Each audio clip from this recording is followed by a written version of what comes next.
हाय दोस्तों, I am Monish Mishra. Today we are discuss about plant growth promoter. दोस्तों आज plant growth promoter hormone का single एक टाइप में आपको पढ़ाऊंगा, जिससे कई क्वेश्चन बनने की प्रोबेबिलिटी अलग अलग कंपटीशन एग्जाम में रहती है। बहुत ही इंपॉर्टेंट टॉपिक है, बहुत ही कम मिनट में, मुश्किल से 3 से 5 मिनट के अंदर में मैं इसको कवर करने का प्रयास करूंगा और ऑक्सिन से जितने भी क्वेश्चन बनते हैं वो आपके 5 मिनट में ही कवर हो जाएंगे। आइए बेटा, आज हम करेंगे ग्रोथ प्रमोटर का एक टाइप जिसे आप ऑक्सिन कहते हो। डिस्कवरी में फ्रांसिस डार्विन और चार्ल्स डार्विन का नाम आता है। W.F. बेंट साहब ने इसे सूट कोलियोप्टाइल ऑफ एविना सटाइवा में खोजा था। बच्चों बात करेंगे अगर most natural source of auxin का, तो इसका मोस्ट नेचुरल सोर्स होता है ह्यूमन यूरिन। ह्यूमन यूरिन से भी इसे एक्सट्रैक्ट किया गया है। बच्चों हम बात करते हैं ये ऑक्सिन कितने टाइप का होता है, तो हम बात करें तो ऑक्सिन आपका ये 2 टाइप का है। एक को नेचुरल ऑक्सिन कहते हैं, दूसरे को सिंथेटिक ऑक्सिन कहते हैं। अगर बात करेंगे नेचुरल ऑक्सिन, तो आपको नेचुरल ऑक्सिन 2 टाइप का अकॉर्डिंग टू एनसीईआरटी हम बात करेंगे बच्चों। 2 टाइप का ऑक्सिन मिलता है, एक को आप कहते हैं IAA इंडोल एसिटिक एसिड और दूसरे को कहते हैं IBA इंडोल ब्यूटारिक एसिड। बच्चों इंडोल एसिटिक एसिड और इंडोल ब्यूटारिक एसिड ये नेचुरल ऑक्सिन है, क्वेश्चन के फॉर्म में फ्रेम हुआ है, याद रखेंगे, भूलना नहीं है। इसके बाद हम बात करेंगे सिंथेटिक ऑक्सिन की। ऐसे ऑक्सिन जिन्हें सिंथेसाइज किया गया है लेबोरेटरी में, उसे सिंथेटिक ऑक्सिन कहते हैं। एग्जाम्पल, इसका best example NAA and 2,4-D है। बच्चों 2,4-D के बारे में अगर बात करें तो ये जो 2,4-D है, ये 2,4-D BD साइड के फॉर्म में काम करता है। डाइकोटिलेडनस प्लांट को किल कर देता है, मार देता है उनकी फिजियोलॉजिकल एक्टिविटी को चेक करके। अगर क्वेश्चन पूछा जाए कि कौन सा ऐसा ऑक्सिन है जो BD साइड के फॉर्म में काम करता है, कभी नहीं भूलेंगे, याद रखेंगे, 2,4-D is an synthetic oxin which check the physiological activities of plants and kill them। उन्हें मार देता है, और खास करके बच्चों जो क्वेश्चन है ये डाइकोटिलेडनस प्लांट को मारता है, क्योंकि जो बीड के फॉर्म में हैं वो डाइकोटिलेडनस प्लांट्स होते हैं। ये मोनोकोटिलेडनस मैच्योर प्लांट पर अपना कोई भी इंपैक्ट नहीं डालता। इंपॉर्टेंट बात याद रखेंगे, ये मोनोकोटिलेडनस प्लांट को नहीं मारता, ये ओनली और ओनली डाइकोटिलेडनस प्लांट को मार देता है। इसलिए गार्डनर्स इसे गार्डन में बीडी साइड के फॉर्म में स्प्रे करते हैं। बच्चों अगर बात करें कि ये पाया कहां जाता है, तो ये ऑक्सिन आपके 2 जगह पर देखने को मिलता है, एक रूट अपेक्स पर या प्लांट के शूट अपेक्स पर। बच्चों अगर रूट अपेक्स की बात करें तो किसी भी रूट की इनिशिएशन में हेल्प करता है। जैसे कि अगर ये प्लांट है अपना, तो प्लांट की रूट के इनिशिएशन में यहाँ पर ऑक्सिन क्या करता है, रूट इनिशिएशन में हेल्प करता है, रूट को इनिशिएट करता है।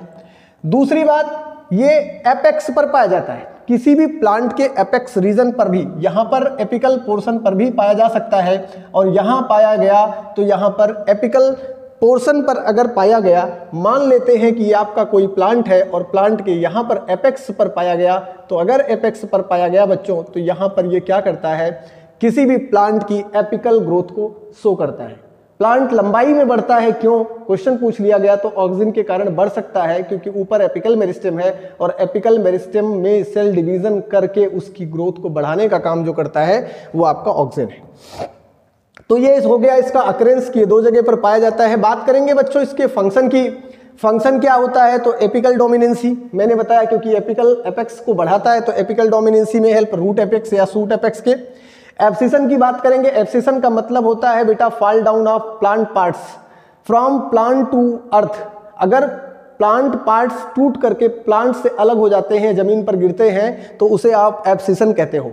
अगर बात किया जाए कि एब्सिशन कहाँ पर देखने को मिलता है और कैसे ऑक्सिन की क्या इसमें हेल्प है, तो बच्चों जब ऑक्सिन का छिड़काव कर दिया गया, प्लांट्स पर स्प्रेइंग कर दिया गया, तो होता क्या है कि जो ओल्डर पार्ट हैं वो प्लांट से टूट करके अलग हो जाते हैं, जबकि जो न्यूली फॉर्म प्लांट हैं, जो नए बन रहे हुए प्लांट पार्ट्स हैं, उनको प्रमोट करता है और उनके प्रमोशन में हेल्प करता है ऑक्सिन।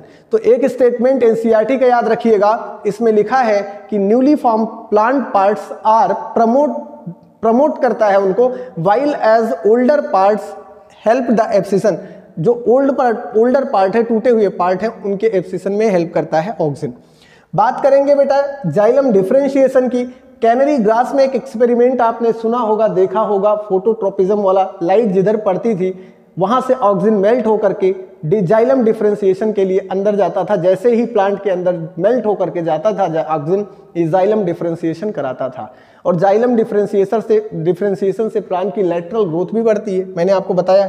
फिर इसके बाद सेल डिवीजन में भी हेल्प करता है। आगे बात करेंगे बच्चों रूटिंग, मोस्ट इंपॉर्टेंट बात, ऑक्सीजन का जो ये यूज है ये रूटिंग के लिए कराया जाता है, प्लांट में रूटिंग के लिए।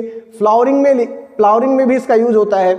मैंने पहले ही बता रखा कि बीडी साइड में इसका मोस्ट इंपॉर्टेंट यूज है खरपतवार नाशक या जो भी वीड्स है उनको मारने के लिए इसका यूज है। और आगे parthenocarpy, one point is the most important point of oxygen. Parthenocarpy क्या है बच्चों, तो जानेंगे development of seedless fruit. Seedless fruit का डेवलपमेंट कराना किससे, by spraying of oxygen, oxygen को स्प्रे करके। अगर हम फ्रूट के अंदर से सीड गायब कर दें तो उसे हम पार्थिनोकार्पी कहते हैं। क्या कहते हैं बेटा, पार्थिनोकार्पी कहते हैं। Note it down, development of seedless fruit. अगर हम फ्रूट के अंदर से गायब कर दें सीड, उस प्रोसेस को हम पार्थिनोकार्पी कहते हैं। क्वेश्चन का कई बार क्वेश्चन आया हुआ है कि पार्थिनोकार्पिक फ्रूट्स आर, कौन कौन से फ्रूट्स ऐसे हैं जो पार्थिनोकार्पिक होते हैं। तो हम कह सकते हैं कि parthenocarpy can occurs in which fruits are called parthenocarpic fruit. जिस फलों में हम पार्थिनोकार्पी कराते हैं उन्हें हम पार्थिनोकार्पिक फ्रूट्स कह सकते हैं। और कराएंगे कहां पर, जहां पर सीड की जरूरत नहीं होगी। हम कह लेंगे कि जहां पर सीड हमारे लिए यूजफुल नहीं होगा उस जगह पर हम सीड को गायब कर देंगे। जैसे कि एग्जाम्पल एनसीईआरटी लिखती है ग्रेप्स, ग्रेप्स में सीड होता है बट ऑक्सीजन के छिड़काव से उसके सीड को गायब कर दिया जाता है।